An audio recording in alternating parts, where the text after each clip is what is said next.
कारण केशवराव भोसलेंच्या नावाने मी ची चौका रंगभूमी या नाटकासाठी पुरस्कार घेतलाय। त्यावेळेला केशवराव भोसले माझ्यासाठी एक उच्चतम असं नाव होतं। राज्य शासनाचा तो पुरस्कार आहे। 2018 मध्ये दिनकर सरांनीच आमच्या या पूर्ण ज्ञातीच्या संमेलनामध्ये रत्नागिरीला त्याचा प्रयोग केला होता। त्यासाठी राज्य शासनाचा पुरस्कार मला होता। पण इथे आल्यावर समजलं की दैवाने मला इथे का आणलं।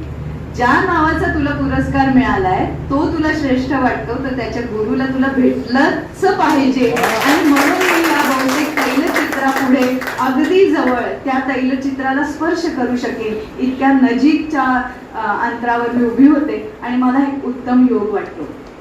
आज वाचनालयामध्ये मला इतका आनंद होतोय। ठाण्याच्या मराठी ग्रंथ संग्रहालयाच्या पॅनलवर मी 5 वर्ष काम केलंय।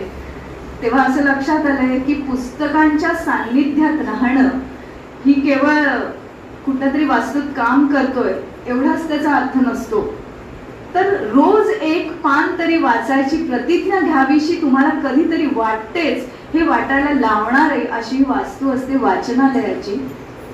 150 वर्षांहूनही जुनं असं ही वास्तू नूतनीकरण होत गेलं असेल, त्याचा इतिहास मी वाचलाच। पण ज्या वेळेला याची निर्मिती झाली तेव्हा काही एक 50-50 लोकांबरोबर झाली आणि आज त्याचा वटवृक्ष झाला। मला अतिशय थोडासा खेद असा वाटतो की अशा कार्यक्रमांना मला 40च्या आतले फार कमी दिसतात। काही दिसतात, नाही असं नाही, पण ते वेगवेगळ्या कारणासाठी आलेले असतात। ते थेट वाचनालयातला कार्यक्रम म्हणून आलेले नसतात। तर मला पुढच्या 10 वर्षात अशी प्रतिज्ञा करावीशी वाटते की हे चित्र पालटवण्यासाठी मी एक पाऊल पुढे टाकेन। खर्चिक असलेल्या बाबीकडे आपण काम करताना कुठल्याही प्रकारचा काय यामधनं मला साध्य होणार आहे। कदाचित जनुभाऊ निमकरांचं तैलचित्र अनावरण करताना माझ्यासारखा कार्यकर्ता जर असेल त्या ठिकाणी तर म्हणेल यांचा कोण वारसदार काय आपल्याला देऊ शकतो काय, तरच त्याचा आपण आपलं करूया। कारण का तर ती संस्था चालवायची किंवा संस्था चालवायची असेल तर अनेक खर्च असतात, त्यांचा वेगवेगळा आयाम सामावा लागतो, पुस्तक संख्या असते, कर्मचारी वर्ग असतो, कारण शासनाचं अनुदान तुटपुंज असतं। मला सर्वांची त्याची माहिती आहे, परंतु हे आपलं कार्य खूप कौतुकास्पद आहे।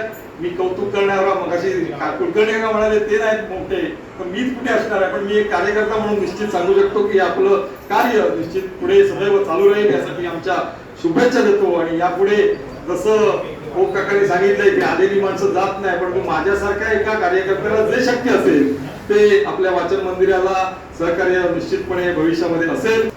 जसं माधव म्हणाल त्यामुळे आजचं हे युग आहे, कॉम्प्युटरचं आहे, डिजिटलायझेशनचं आहे, सगळं आहे। तर आपण जुना सगळा इतिहास आणि डिजिटलायझेशन ह्याच्यामध्ये काहीतरी करू शकतो का की त्याच्यामुळे तो यंग जनरेशन पर्यंत जास्तीत जास्त पोहोचेल। कारण इथे असलेली गॅलरी मी स्वतः सुद्धा आज पहिल्यांदा आलो तुमच्या इथे, तर किती जण मुद्दामून येऊन या गॅलरीला भेट देतील हे सांगणं खरंच कठीण आहे। परंतु याच्याकरता मी माझ्या साईडने काय प्रयत्न करू शकतो त्यासाठी जर तुम्ही तुमची जी कमिटी असेल त्या सगळ्यांमध्ये जर तुम्ही याच्याकरता मान्यता दिली तर आपण याच्यावरती एक छोटीशी लघुपट करू शकतो की जे आता त्याच्याकरता जे काही सहाय्य लागेल ते सगळं सहाय्य मी देईन।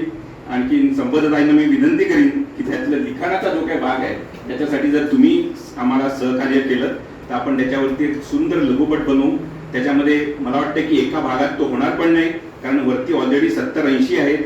तुम्ही म्हणताय की 70 चित्र आणखीन तुमच्याकडे आहेत, त्यामुळे एवढ्या सगळ्यांचं एकात टाकलं तर माणसाला बघायला कंटाळवाणं होऊ शकतं ते। म्हणून आपण 25-25 म्हणू किंवा 20 ते आपण तुमच्या कमिटीमध्ये तुम्ही ठरवाल त्याप्रमाणे। परंतु त्याचा आपण नक्कीच छोटे छोटे व्हिडिओ केले तर ते मग त्याचं सर्क्युलेशन भरपूर होईल आणि मग ते प्रत्येक माणसापर्यंत पोहोचतील।